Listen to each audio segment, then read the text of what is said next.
You know, they always say it's not alcoholism until after college. College is like the excuse to binge drink.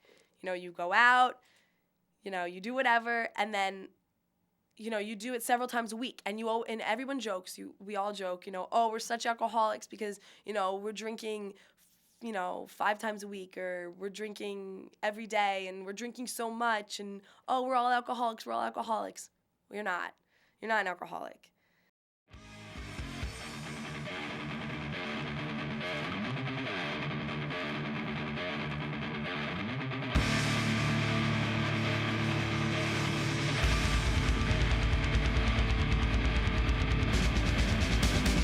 I never wanna be like you, watching all the mess of things you do, taking from the needy every day, living with the life stripped away.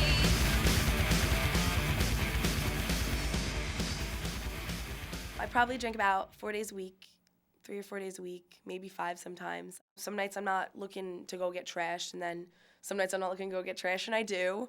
It's hard to like stop yourself, and it's hard to, you know, tell yourself you're already drunk when you're out, you're having a good time, and you want to have that beer in your hand. The way I felt when I drank, I loved it. You know, I felt like I could do anything I wanted. I felt like, I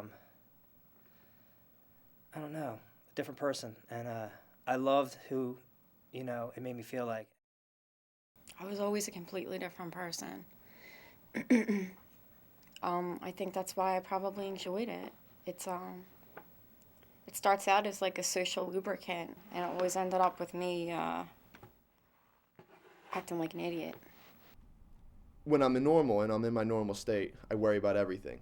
Everything scares me, everything bothers me, and I live very fearful of things. But when I drink, it's gone. There's no fear. That's like the mentality of it. Like you're invincible, or like nothing matters. And that's okay, you know, like if coming on through your little drinking career like that till the end, like, you know, alcohol's a drug. It's gonna kill you the same way that any other drug will. It just takes a lot longer to do it.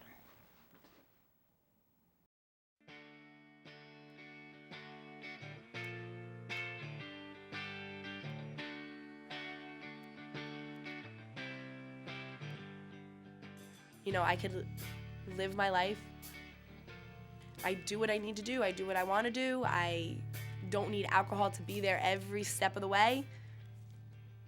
There's other ways to have fun, and that's not my life yet. But I mean, if it becomes it, then I think most people know when they have a problem, you know?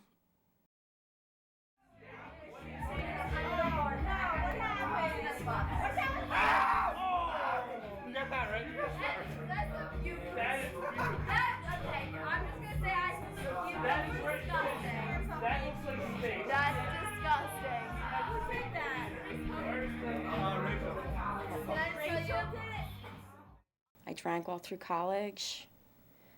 I refused to admit that I would have a problem, despite friends of mine like telling me, like, Kim, I think you got a drinking problem. I'm like, I don't have a problem. Like, I drink, I get drunk, there's no problem. Like, I did have a problem. I did have a problem in college, and my problem got way worse as I got older. I really didn't start binging heavily until college. At that point, you know, you're a freshman, you're excited, you're going out every night. We would drink Tuesday, Wednesday, Thursday, Friday, Saturday, Sunday. Take Monday off, because, you know, at that point, probably not feeling too good. And then do it again. I'd show up to school, but then I'd end up laying on the couches, crash the fuck out because I was feeling like shit. And then I started to realize, like, I don't need to come here like feeling like shit. I mean, I realized that like partying was what I wanted to do, and school was getting in the way of my partying. I know after college I'm gonna drink less, you know, because I won't be able to make it out in the real world with how much I drink now. I went through a period where I went completely sober off everything. Right, I moved back from Maryland, went home, and one of the conditions of coming home was my dad was like, "You got to go back to school." So I said, "All right, fine." So I knew that I wasn't going to do anything in school if I was drinking. So I said, "Okay, I'm going to quit everything, quit drinking, quit drugs, quit smoking, got a healthy diet. I just felt great.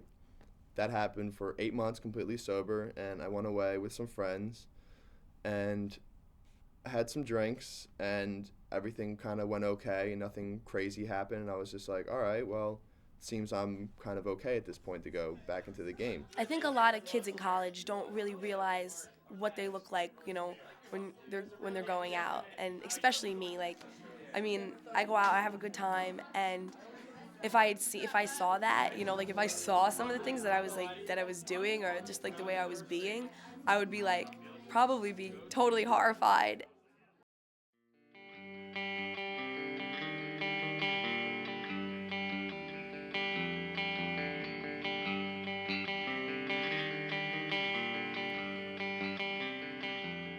There's a line that you cross where it's not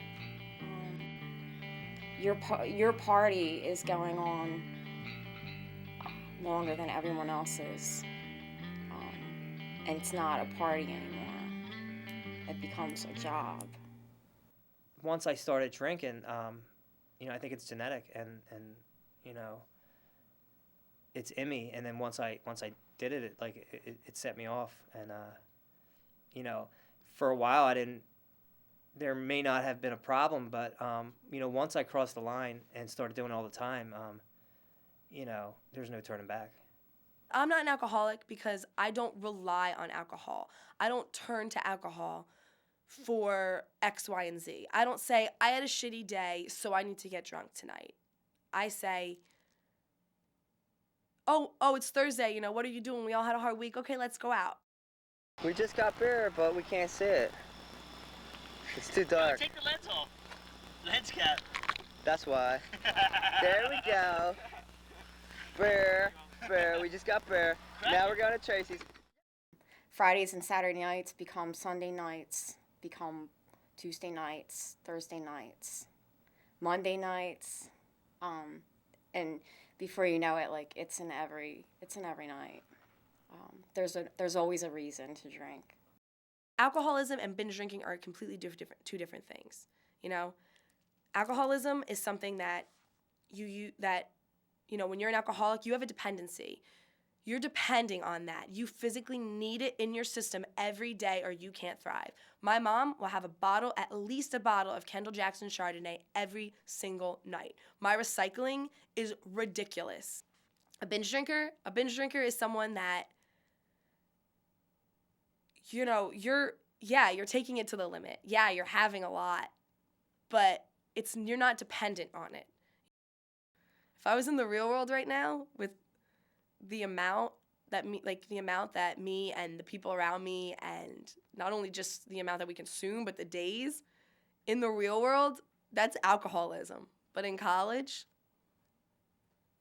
it's just a crap load of fun.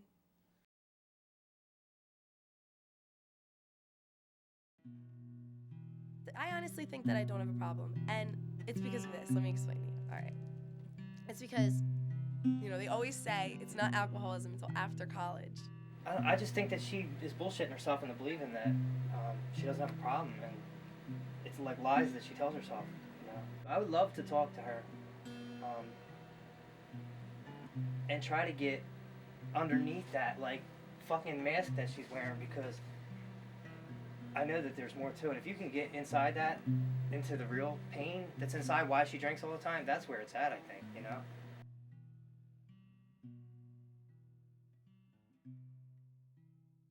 When you get to college, you're out there experiencing things on your own, and that's when you do your primary binge drinking. And then after college, you really can't. When you have a job, you can't. You have a job Monday through Friday. You can't go out. Sure you can. I mean, you can go out, but I mean, if you go out and you get completely wasted, you're not gonna be able to function the next day. That's not true. My dad drank every day, and he worked every day. He never missed work. Really? Yes. And he's an alcoholic. If she stays on the path that she is, she's headed for self-destruction. She's following in the same footsteps as her mother,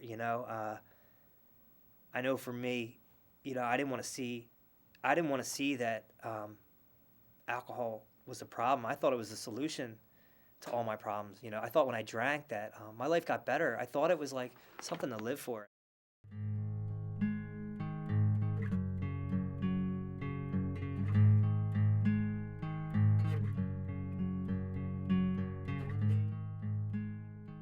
I couldn't even live somewhere for free. You know, I couldn't even keep that because, you know, I'd always get kicked out where I was at. I was, you know, I didn't care. You know, I was loud and drinking all the time, coming home fucked up, cooking food up. I'd have the microwave going. I'd have the fucking stove going.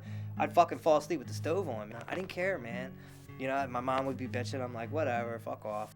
It was when one night I was just drinking in my apartment, just a random night during the week, and I was on the phone and I was smoking. And I went to empty my ashtray into the trash can in my bathroom, and apparently there was probably something lit in there, and the trash can started smoldering, and I didn't know where the smoke was coming from because I was so whacked out of my mind. And my landlord lived on the floor above me in my apartment in the house. And I was calling up to him and I said, I think there's something on fire. I smell smoke and stuff. He came to my front door and he came inside and he saw the smoke and he went and he looked for it. And it was coming out of the trash can in the bathroom. And that's when he told me, like, I had to get out. I was going to lose my apartment. I pretty much came home to Jersey, went to work, got out of work, would hit the liquor store, would go home, not even eat dinner because once I started drinking, I didn't have an appetite. So I would just go home and I would drink all night until I would black out.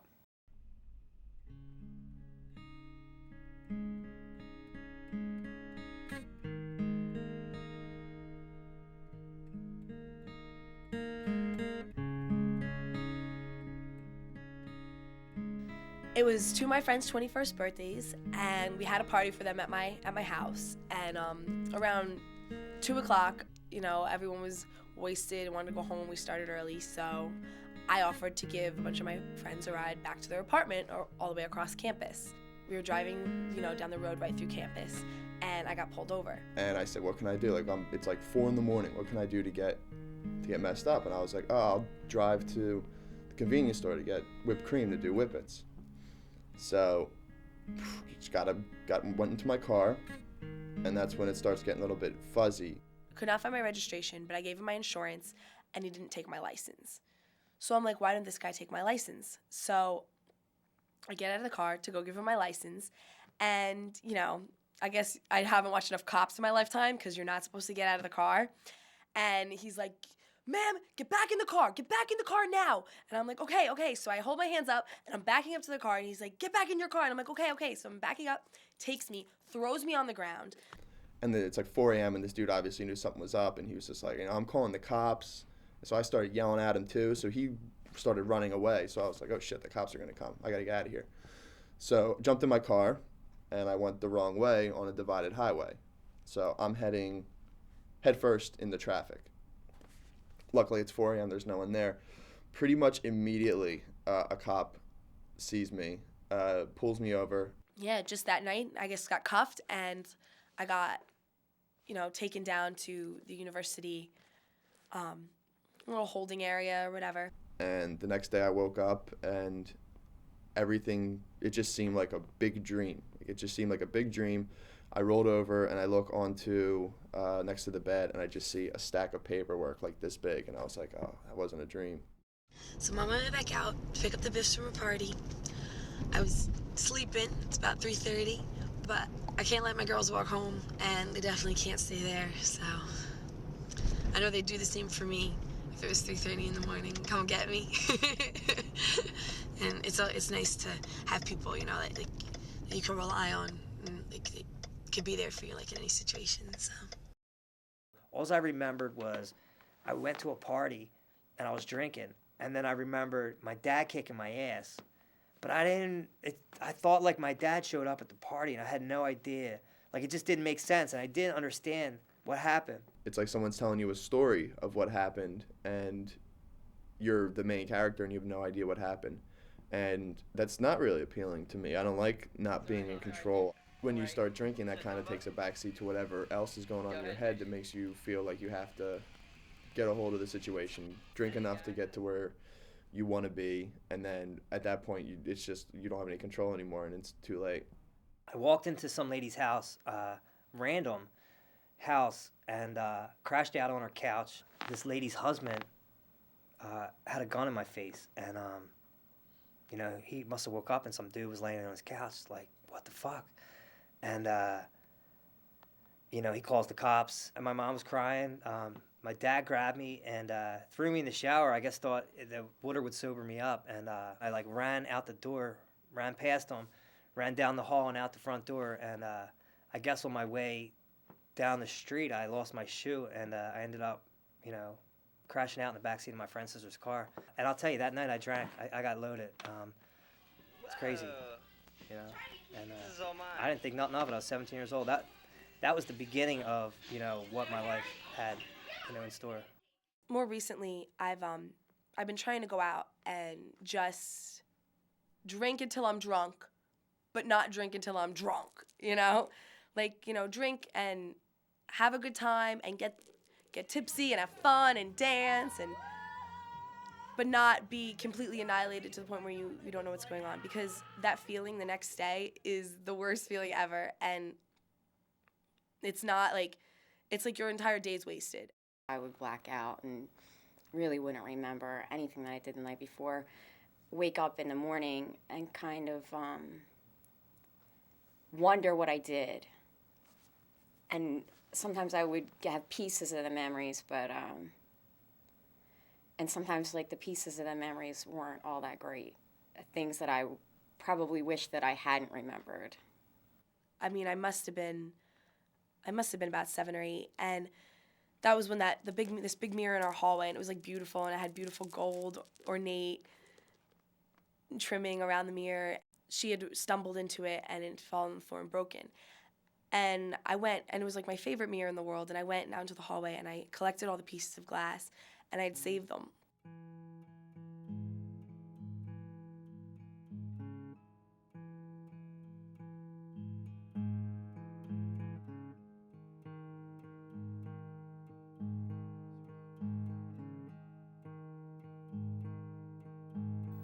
I had been drinking, of course, that night. I opened the door, and it was this person. He wasn't supposed to be there because I had a restraining order against him. And I told him to leave, and he wouldn't. And because I had so many in me, like I really couldn't defend myself. And all I can really remember is him having me against the wall, strangling me, and like looking at the lights in the ceiling and thinking that those were gonna be the last. That was gonna be the last thing I ever saw. So he was strangling me, and he revived me, and he was raping me, and I was defenseless. I felt broken, desperate, beat down. I was just desperate, and I knew that I couldn't help myself, and I knew that I needed help. Just knew I needed help. I don't know why I had always saved like broken pieces of glass, but like I just do. I guess I feel like maybe, I don't know, maybe it's kind of like symbolic, I guess. Like, you know, like a mirror is like so perfect and it's all together, and you know, it's like a perfect reflection of the world, but then, you know, just one trip and the whole thing can be just shattered. I mean, for me, I reached a point of desperation that was so deep that, you know, and I wanted to change, you know. I just couldn't believe who I was and where I ended up. You don't realize how bad you're at it until there's like this moment of clarity that happens once in a while when you're in this binge. You get this moment of clarity where you're just like, something's not right, I better fix this. That's like 15 years, 17 years worth of drinking. It's a long time. I would never say that I'm recovered. They call it recovery or a recovering addict. It's like a ongoing process. I do consider that I might have somewhat of a problem, to the point where I've been realizing that a lot lately when I go out, it's about the alcohol and it's about how drunk can I get, I need another beer, I need another shot, I need this, like how drunk can I get,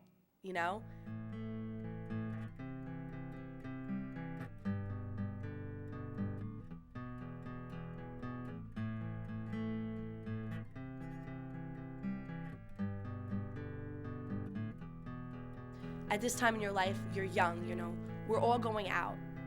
I'm a drinker, you're a drinker, everyone's a drinker. I mean, drinking is what kids do. And when there's too much involved, it can get fatal. And I've seen it get fatal. You've got many, many, many good years ahead of you, hopefully, and way more bad stuff can happen when you're underage and you're drinking. Way more bad stuff. And it's stuff that will alter your entire life. I'm lucky. I'm very, very lucky and very fortunate with the way that my story ended up where I am in this chair right now. Like, I'm fortunate. There's a lot of people that aren't fortunate. There's an awful lot of people that aren't fortunate. So, I just say be careful. I still want to drink.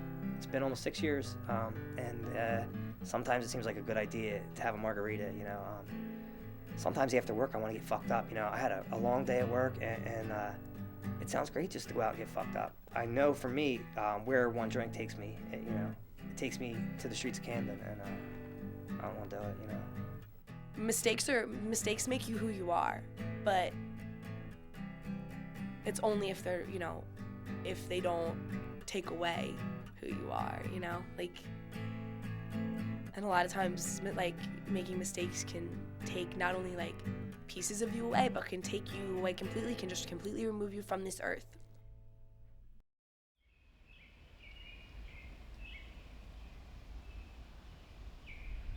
You definitely drink alcohol compulsively. I've seen it, Mm-hmm. I've seen how you go. I see how you roll. You're nuts. I'm no different than anyone else in college. That's not true. Do you think everybody drinks like that? Everyone that I hang out with. Right. Or that I see. Right. I don't think everyone drinks like that, but most people don't. I don't think I could go a week without it, and I don't think that you can. I don't think that you will. I would bet. Probably not. I would bet. The fact that I had to sit here and think, oh wait, right. I don't think I could. And if you can't, then you definitely have a problem. If you can't go a week without drinking, you definitely have a problem.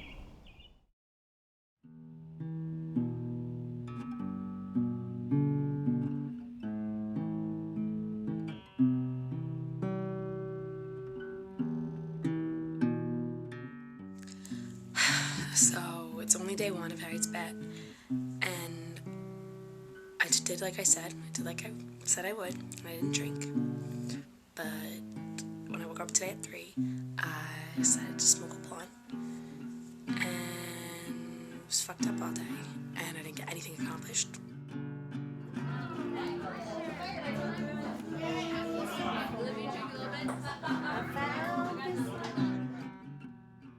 So it really got me to thinking, maybe I can't stop, if it's not drinking, it's something else, and I don't know why I keep making these decisions. Should I just piss out on the lawn, or the middle or the upper lawn? Should I just pee on the lawn, or pee on the lawn? You're disgusting. I don't know, I just feel like a really fragmented person, like I lost so many parts of myself that I used to, that make me me, and I don't know where they've all gone.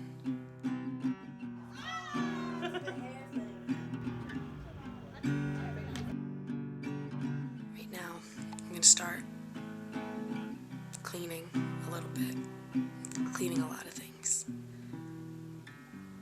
But first I'll start with my room, and then maybe I'll get to my life.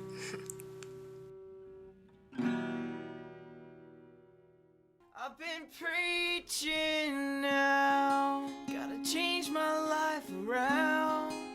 Sick of all the same song, sick of all the rainfall.